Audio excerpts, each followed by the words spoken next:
Right now, this week, Kamala Harris, the senator from California, was picked as Vice President Joe Biden's running mate in the 2020 election. And my first question to you, as someone who has a strong focus on history and a passion for it, do VP picks matter?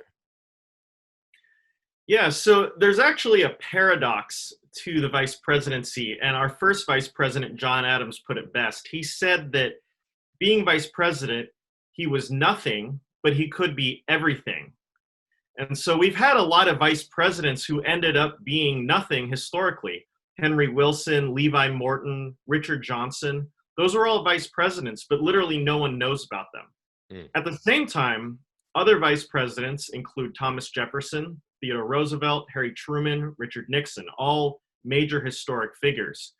Pence and Kamala Harris might never become president, or maybe one of them might become president. The fact that there's any chance at all for that to happen matters. It makes the vice presidency an important pick. 30% of all of our vice presidents have gone on to become president. One of the best comparisons or I guess analogies I've heard about the vice presidency is it's like the booster on a space shuttle. The boosters were used to get the space shuttle in space. Once it gets into space, it's discarded.